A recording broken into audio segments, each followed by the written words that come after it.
गुरुभक्तांनो, आजचा आमचा 11वा दिवस आहे. आज आम्ही शेवटी गाणगापूरला 11व्या दिवशी पोहोचणार आहोत.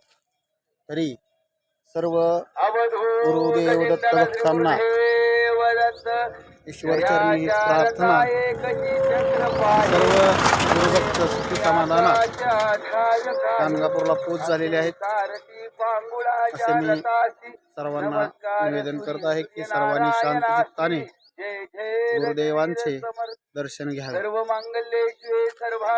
अवधूत चिंतन गुरुदेव दत्त. तर तुम्ही बघितलं तर किती भारी सांगितलं तात्यांनी आम्हाला की बाबा सर्व सुखरूप पद्धतीने पोहोचलेले आहेत. आमची 11 दिवसाची वारी, आमची 11 दिवसाची वारी होती. तर 11 दिवसाच्या वारीमध्ये थोडीफार संकट हे येतातच, तसे काय नाही, हे असं नाही. तर चालण्यात आता मी स्वतः तात्यांवर संकटाचं थोडं हे झालं की चालता येत नव्हतं, काय येत नव्हतं. दवाखान्यात गेल्याच्या नंतर झालं क्लिअर. आणि मग आता तसंच आम्ही पोचलो 11व्या दिवसावर. तर काय करायचं, आम्ही आता पोचणार आहोत गाणगापूरमध्ये.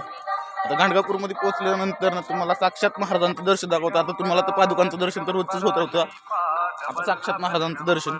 आज आम्ही आंघोळ करणार, आंघोळ केल्याच्या नंतर पालखी आमच्या देवळामध्ये जाणार.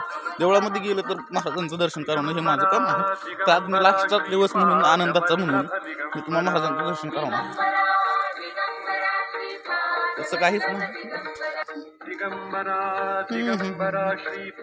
अवधूत चिंतन श्री गुरुदेव दत्त. तुम्हाला काय वाटतं बरं?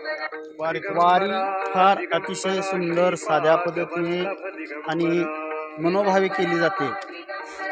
त्या वारीचा फार मोठा अनुभव आहे. वारीमुळं माणसाला मानसिक आत्मिक समाधान मिळतं. गुरूंची सेवा केलेल्याचं पुण्य मिळतं. गुरुभक्तांची सेवा केलेल्याचं पुण्य मिळतं. त्या वारीच्या निमित्ताने माणसाच्या शारीरिक बौद्धिक दृष्टीवर फार मोठा परिणाम होतो. परिणाम म्हणजे तुम्ही बघू शकता, आम्ही चाललेलो आहे. हा रस्ता शेवटचाच आहे, शेवटचाच टप्पा आम्ही चालतोय. गाणगापूरमध्ये पोहोचल्याच्या नंतर खूपच मोठी आनंदाची लाट येणार आहे आमच्या सगळ्यांवर. कारण की आम्ही फायनली 11 दिवस चालून 11 दिवसाचं परिश्रम आम्ही एकदाच. आज संगम तीर्थावर स्नान होईल. साधारण 10:30च्या दरम्यान संगम तीर्थावर स्नान झाल्यानंतर आज मंदिर प्रदक्षिणा स्नान झाल्यानंतर होईल. आणि त्यानिमित्तानं सर्व गुरुभक्तांना आपल्या मनची इच्छा पूर्ण झालेल्याचा एक आगळिक आनंद होईल.